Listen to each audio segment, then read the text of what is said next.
So you started dropshipping thinking it was going to be really easy, like you just need to find a product, do a website, then make some creatives and finalize with the offer. But the thing you're missing is that you need to nail the key performance indicators, what I like to call like my specific KPIs. But before I tell you more about that in detail, I need to tell you something that you should not do if you want to make it in e-commerce. Like, you cannot be relying on tools like Shophunter to find your products. You can't be selling low quality, generic plastic crap that you see just like on the first page of AliExpress. And you can settle for low margins. You need to be making money on each individual product so that you can make like scale ads and then have higher profit margins. Now, if your product doesn't meet this simple requirements, that means you didn't do enough research. So that means you're not putting enough effort in, and you simply don't have what it takes to make it in e-commerce. Because this way that I'm going to show you requires a little more effort on your part. And if you're not willing to put in the effort in the hours, then you're not going to have success. Because simply you just can't take shortcuts. You know, you can't just be running around stealing ads from your competitors. You can't just look at the first product that jumps out on your screen and start doing ads for it. And you shouldn't really just copy websites left and right, because at the end of the day, you're always going to be behind your competition.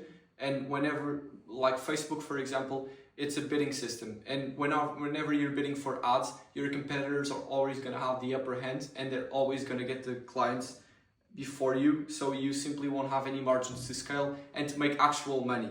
But I'm not saying do not take inspiration from these people and from these brands, because at the end of the day, you sure have to do that.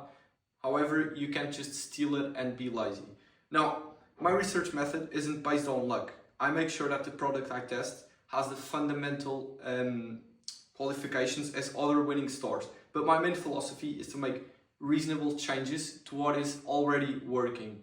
So, for example, take this wallet, you know, everyone's selling this exact product, and then you need to dive deeper, understand why people are buying this product, what is the pain points that the avatar is having, and then you can create a new offer with an improved either audience or an improved product, and you really go for the differentiation.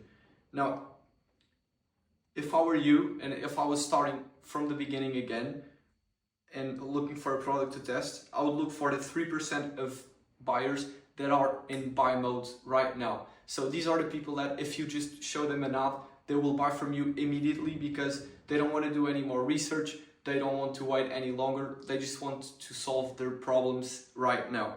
Now, as you can see, the pyramid goes lower, and as you grow, you'll need to start convincing other people. You know, some are open to buying, but they haven't done research. Some aren't even aware that they have a problem. However, if you want to have success and really validate a product in the beginning, then you must go for the people that are in buy mode now, and that's really important. Now, even before you settle for a product, you need to have specific rules for what to look for. You know, you can't just open Amazon and go for the first product based on that. If I were you, I would go on either Atria, Shophunter, or PP ads for inspiration, not to get a product, but to understand which ads are scaling, because what they're going to give you is the ads where brands are spending the most on, and based on those ads, you can really see what's working. So like, people have a pain in their chest, or they have back pain, whatever it is, and they're really targeting for that specific angle. Then you can see, okay, this audience is working, and this product that they have solves this or these two issues. And then you start reverse engineering the problem, and then find a new way to show a new offer or a new product to them. Now, search and shadow the most successful brands on that niche. Write down the biggest pain points they're going after, or the biggest selling points. You know, if it's fashion, obviously it's a bit different because there's no pain points, but you can look for the design, or you can look at the visual component, for example. You really need to like start addressing each niche specifically. Then I would compare the problems, the consumers' problems and complaints about, like, in forums and in virtual places like Amazon and Reddit. They usually have lots of information that you can feed off of and create your own halo strategy, which I'm going to talk about really soon. Now, see what people are saying about it, like what the happy people are saying, why the product is so good. For the people that don't like the product, why is it bad, what didn't it solve, what solution are they still looking for. And based on all of this information, you can do a Halo strategy. Now, Halo strategy is already a bit popular on YouTube and in the e-commerce space. This is nothing new I'm bringing to the table. However, I think it's a great way for you to really get everything sorted, put it all in a spreadsheet, and understand what's working, what's not working, and how you can gather all the data and come up with a better solution for your niche audience. Now, as you can see, 80% of your store success comes even before you choose a product. This is really important. I would never skip doing research and starting out like this, because at the end of the day, this is what's going to guarantee that you come into a blue ocean market. Like, it's the blue ocean strategy. It's a very popular book as well. You can read more about it. I'll recommend it. But simply, when you're first starting out, you don't want any competitors. You don't have advantage in the pixel, you don't have data, you don't have the money to scale, and you don't have a customer base. So what you want to go for is actually where no one else is selling either. So instead of competing in a red ocean where there's already competition, there's already existing demands, but the value cost trade-off is bad. Everyone's competing for the same people, so margins are coming down, and either the big brands make money or no one else makes money. Now, what you want instead is the blue ocean, where there's uncontested market space, where competition is non-existent or it is irrelevant, where you can capture and create new demand, and so you break the value cost trade-off and you can scale profitably for a long time while there's no competition.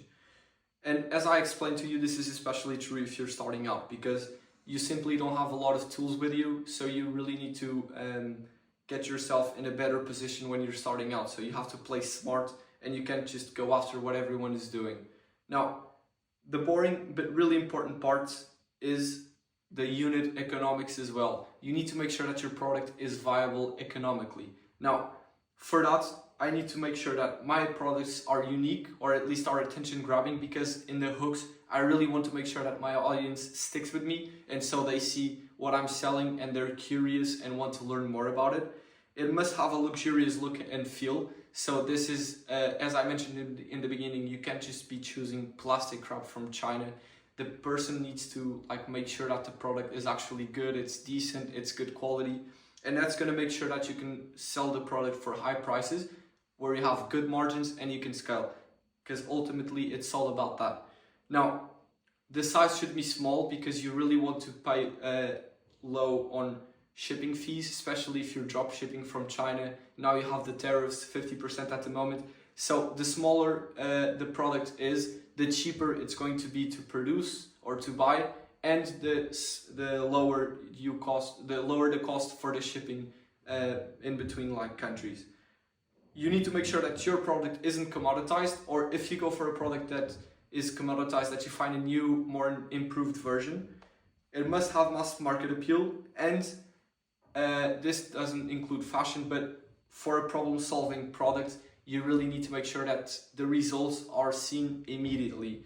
In the same video, you need to show the before and after, so that people can understand how it's going to impact their lives. Because people only buy products when they're unhappy with their current situation, and they want to change into something better, something that they envision and they dream about in the future. So if you can show them the results immediately, they don't know what the solution is, and they won't buy from you. And this is especially true for supplements and creams. It's sometimes hard to sell those without already a customer base, because when you're showing supplements, you really need a long time to see any changes in the skin, in the muscles, whatever it is. And so sometimes it can get tricky, so that's an important part to know. And always make sure that your creatives are emotional, because if you want them to purchase immediately, then you really need to pull out the emotional and the sentimental part from the person. And I have this emoji here, the chair emoji, and this is for you to really make sure that this is simply not all it takes. As you can see, a chair is only standing because it has 4 legs, And as we saw in the beginning, you really need to know those 4 components: the offer, the product, the website, and the creatives. Now, if you do this strategy to look for your product, you're already making sure that not only the website will be easier to do because you know exactly what your customer is due to the Halo strategy, so you can really go after their pain points, the unique selling point, the authority reasons for them to purchase from you. You can also make sure that the product is viable economically, because you really should shoot for higher than 70% margins. You should shoot for products that have a low cost for shipping. And then you will only need to do the creative, so they have to be emotional, for example. And yeah, then you gotta dial in on the offer. That's the only part of the puzzle here that I don't talk as much. But then you should study your competition, see what they're doing, because if they're scaling and if they're making money, it's very likely that the funnel and the system they have is working. So you should take inspiration from it, learn why it's working, and then adapt to your own brand. So as you can see, just to sum up, you really need to delve deeper and do a deeper research, spend more time, more hours, understand the market you're going for if you want to make it, because there's no such thing as quick money in dropshipping. Like, you might do a product that's popping, you might be successful, for example, once, you might make 10K, 20K, 50K even. But the thing is, you won't really have sustainable money coming in, because you really need the fundamentals to make it to the long term. I hope this was informative for you, and I hope to freshen up your ideas, and good luck on your product research.